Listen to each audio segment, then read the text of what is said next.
Hello student. Last time हमने अपना एक डिस्कशन किया था एम्प्लॉय स्टॉक ऑप्शन प्लान के बारे में। तो मैं थोड़ा सा रिवाइज़ करवा दूँ उसके बारे में।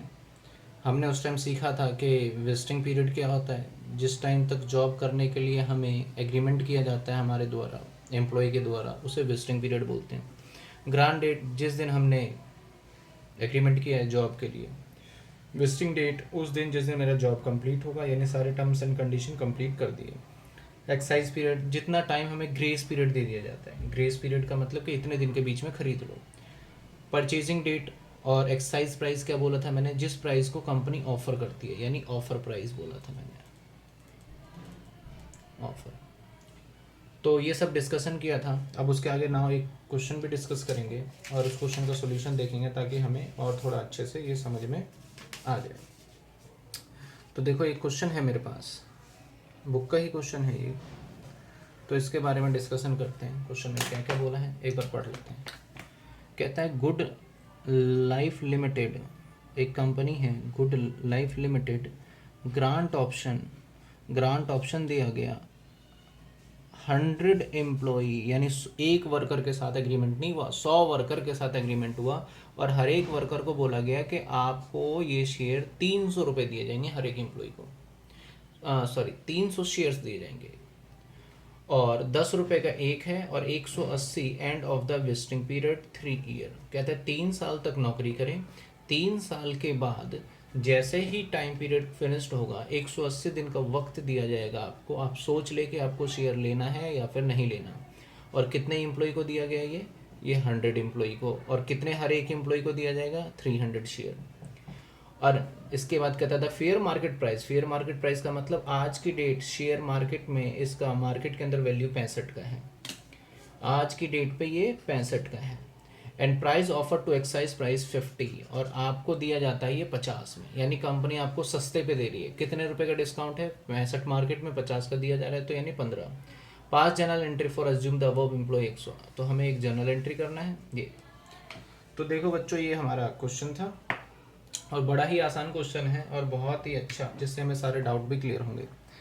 कि 100 एम्प्लॉय है, हर एक एम्प्लॉय को 300 शेयर दिए जाएंगे और 180 दिन बाद कंपनी को खरीदने के लिए टाइम पीरियड दिया गया जॉब कंप्लीट होने के बाद, और मार्केट में 10 का है और ये 15 रुपये का दिया जाएगा। अल्टीमेटली देखा जाए तो कंपनी का, देखो अगर मैं यहाँ पे थोड़ा सा कैलकुलेशन बताऊँ तो 10 रुपये वाला शेयर मैं आपको 50 रुपये में भी अगर देता हूँ तो 40 रुपये का तो कंपनी सिक्योरिटी प्रीमियम ले रही है पर फेस वैल्यू से। उसके आगे देखते हैं। तो अब क्वेश्चन देखते हैं हम। मैंने थोड़ा वर्किंग नोट पहले से इसका बनाया हुआ है, वो देखते हैं। तो वर्किंग नोट में देखो नंबर ऑफ एम्प्लॉय कितने हैं, नंबर ऑफ एम्प्लॉय कितने थे 100। नंबर ऑफ शेयर हर एक एम्प्लॉय को 300, तो टोटल शेयर मैं कितने दूंगा सारे एम्प्लॉय को 30,000। मार्केट प्राइस कितना है हमारा, मार्केट प्राइस 65। एक्साइज प्राइस क्या है, एक्साइज प्राइस हमारा है 50 रुपये का। तो मेरा नुकसान कितने का होगा, नुकसान होगा टोटल 15 रुपये का। इस सिचुएशन के अंदर 15 रुपये एक शेयर पे नुकसान, टोटल नंबर ऑफ शेयर 30,000, तो टोटल नुकसान होगा मेरा 1.5 लाख रुपए। कितने सालों में, 3 सालों में, और ये 1 साल का नुकसान। तो जैसे आपको पता ही है फ्यूचर के लॉस को आज ही एंटिसिपेटेड कर लिया जाता है और फ्यूचर के प्रॉफिट को इग्नोर कर दिया जाता है। तो उसी आधार पे हम आगे इसका क्वेश्चन को, लॉस को राइट ऑफ करेंगे। तो आगे देखते हैं इस क्वेश्चन के अंदर जनरल एंट्री करना है, कुछ नहीं करना है, सिंपल है। पहली journal entry date first year के अंदर, फर्स्ट ईयर के अंदर करेंगे एम्प्लॉय, थोड़ा शॉर्टकट लिखूंगा, double E means employ compensation,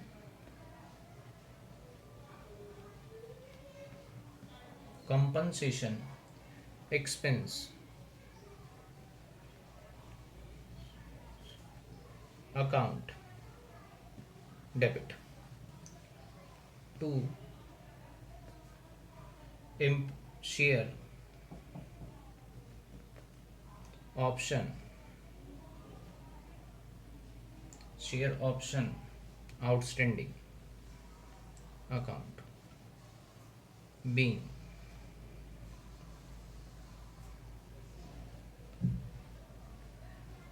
being compensation expense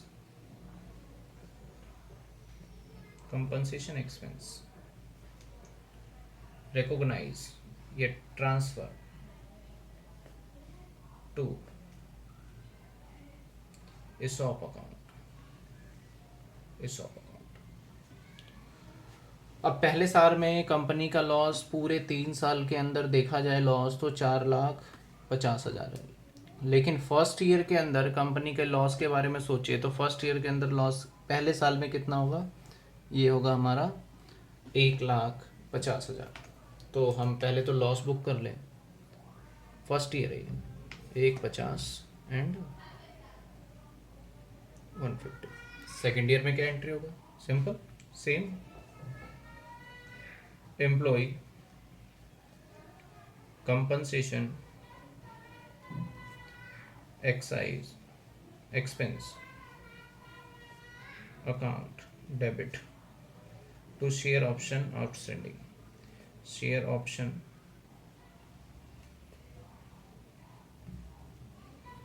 outstanding, थोड़ा स्पेस कम होने की वजह से मैं थोड़ा शॉर्टकट यूज कर रहा हूँ।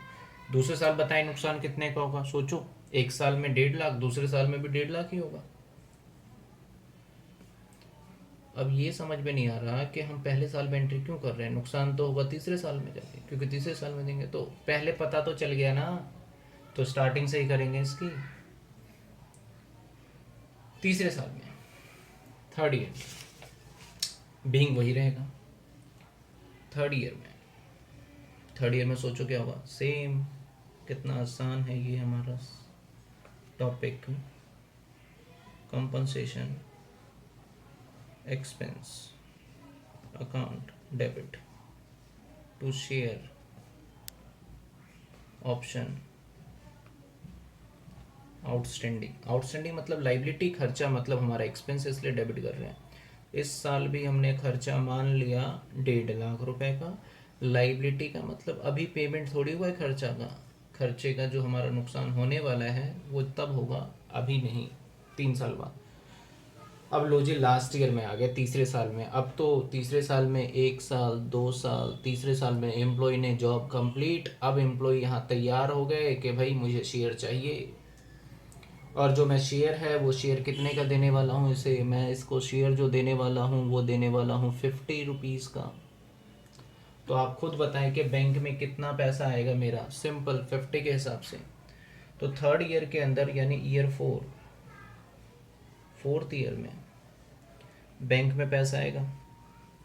बैंक में मेरे पास एम्प्लॉय 50 रुपये लेके, कितने एम्प्लॉय लेके आएंगे, 30,000। अकाउंट डेबिट, एम्प्लॉय अपने साथ लेके आए 15 लाख, और जो मैंने लाइबिलिटी माना था अब लाइबिलिटी थोड़ी रहेगा, इस साल तो सारा खत्म करना है, तो सारे लाइबिलिटी को फिनिश करो डेबिट करके, सारे लाइबिलिटी को। पहले तो हमारा बैंक अकाउंट डेबिट, और एक एंट्री कर देते हैं हम, बैंक में पैसा आया, किस चीज़ का पैसा आया, शेयर एप्लीकेशन, उसने एप्लीकेशन दिया कि सर मुझे भी शेयर चाहिए, मैं लेने के लिए तैयार हूँ। किसने बोला ये बात बोला एम्प्लॉय ने, मैंने बोला पैसे दो, उन्होंने पैसे दे दिए। Being share application amount receive,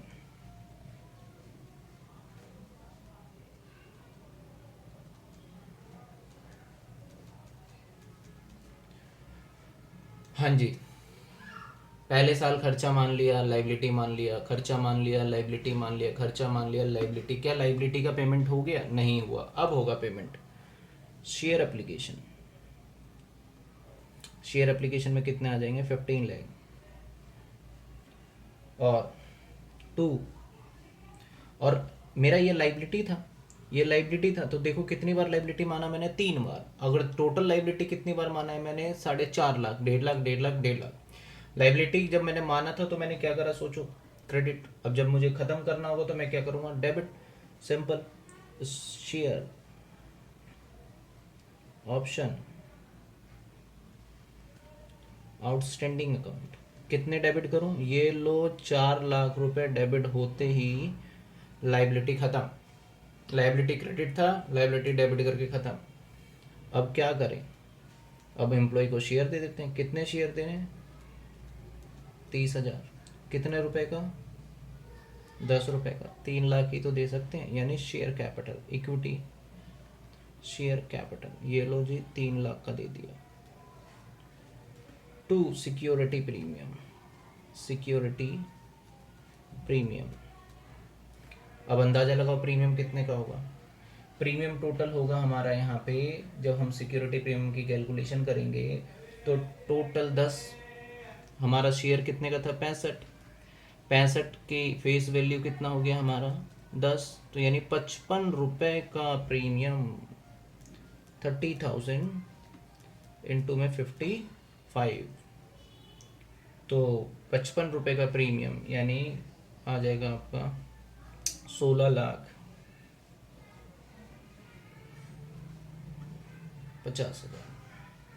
16,50,000। तो ये क्वेश्चन पूरा कंप्लीट हुआ। इस क्वेश्चन को मैंने अच्छी तरीके से आपको समझाने की कोशिश की है। अब ये केस नंबर 1 है। एक क्वेश्चन और मैं डालूँगा यूट्यूब पे, तो अगर आपको और भी क्वेश्चन पता करना है तो चैनल को सब्सक्राइब भी करें, और अगर आपको कोई डाउट होता है तो आप कमेंट में लिख सकते हैं। तो देखें, मैं एक बार दोबारा सेग्रीगेट कर दूँ सारा। मैंने पहले ये क्वेश्चन समझाया आपको कि विजिटिंग पीरियड क्या होता है। इस बार 12th के एग्ज़ाम के लिए ये सिर्फ थ्योरी का पार्ट बुक में गिवन है, लेकिन मैंने प्रैक्टिकल भी किया है। तो सबसे पहले विजिटिंग पीरियड क्या होता है? जहाँ से जहाँ तक एम्प्लॉय जो है हमारा वो काम करता है। मैंने बोला भाई राम तुम्हें 3 साल तक नौकरी करनी है। राम ने बोला, आज में बोलता है राम मुझे 3 साल तक नौकरी करना है, तो आज वाले दिन को बोलेंगे ग्रांट डेट। 3 साल के बाद, यानी जो आज से लेके 3 साल का टाइम होगा उसको बोलेंगे विजिटिंग पीरियड। और जिस दिन वो 3 साल का राम काम कंप्लीट कर देगा तो वो हो जाएगा विजिटिंग डेट। मैंने बोला राम भाई तू सोच ले, शेयर्स लेने हैं नहीं लेने, सस्ते में दे रहा हूँ। तो सोचने के लिए मैंने 180 दिन का अगर टाइम दे दिया है तो उसको बोलेंगे एक्साइज पीरियड। और मैंने बोला कि भाई तेरे को 1000 वाला शेयर 200 रुपये में दे रहा हूँ, तो जो ऑफर कर रहा हूँ उसे बोलेंगे एक्साइज प्राइस। ये सारे वर्ड्स हैं जो आपको 12th क्लास के बुक में भी गिवन है। एंड इसके ऊपर फिर हमने क्वेश्चन किया। हमारे पास नंबर ऑफ एम्प्लॉय कितने थे? 100। नंबर ऑफ शेयर्स कितने थे? 300। हर एक एम्प्लॉय को ईच है ये। तो टोटल शेयर मैं कितने इशू करूँगा? 30,000, 30,000। एक एम्प्लॉय को 300, 2 एम्प्लॉय को 600, तो टोटल 30,000। मार्केट में क्या प्राइस चल रहा है? 65, लेकिन मैं आपको देने के लिए तैयार हूँ, परचेज कर लो 50 का सस्ते में। मेरा लॉस कितना होगा? 15 रुपये। तो टोटल लॉस अगर निकाले 15 रुपये एक शेयर पे, तो 30,000 पे कितना लॉस होगा? टोटल 4,50,000। 3 साल में मेरा 4,50,000, तो एक साल में लॉस मेरा 1.5 लाख रुपये। पहली एंट्री, पहले साल में मुझे एक्सपेंस दिखाना है क्योंकि नुकसान है। Employ compensation expense account debit to share option outstanding. Outstanding क्यों लगाया? आउटस्टैंडिंग मतलब लाइबिलिटी, क्योंकि अभी दिया नहीं ना, अभी तो स्टार्ट किया है लॉस को बुक करना। इसके बाद employ compensation expense account to share option outstanding, फिर से दूसरे साल भी लाइबिलिटी मान लिए। दो लाइबिलिटी हो चुका है। तीसरे साल में भी लाइबिलिटी मैंने मान ली है। तो देखें मेरे पास कितनी लाइबिलिटी हो गई? 3 लाइबिलिटी। चौथे साल में मैंने क्या करा कि भाई अब लाइबिलिटी पहले पैसे ले लो। मैंने एम्प्लॉय को बुलाया, भाई लेने हैं शेयर? एम्प्लॉय ने बोला हाँ जी लेना है। तो एम्प्लॉय ने बैंक में मेरे पैसे दिए और शेयर एप्लीकेशन लगा दिया। उसके बाद मैंने अपनी लाइबिलिटी को ख़त्म किया। Share application account debit to share option outstanding account, to equity share capital और टू सिक्योरिटी प्रीमियम के नाम से। सिक्योरिटी प्रीमियम हालांकि बोलने वाली बात है, बस ये कि डिस्काउंट पे दिया जा रहा है, लेकिन फेस वैल्यू से तो ऊपर ही है। तो ये सेकंड वीडियो मैंने एक क्वेश्चन डाला, तो इस क्वेश्चन के बाद आपको थोड़ा बहुत क्लियर हो जाएगा कि कैसे क्वेश्चन करना है। God bless you, thank you बच्चों। एंड आगे देखने के लिए मैं मोर वीडियो अपलोड करूँगा। एक और क्वेश्चन डालूँगा इस का, तो देखने के लिए 1-2 दिन में मैं डाल दूँगा, आपके पास मैसेज आ जाएगा।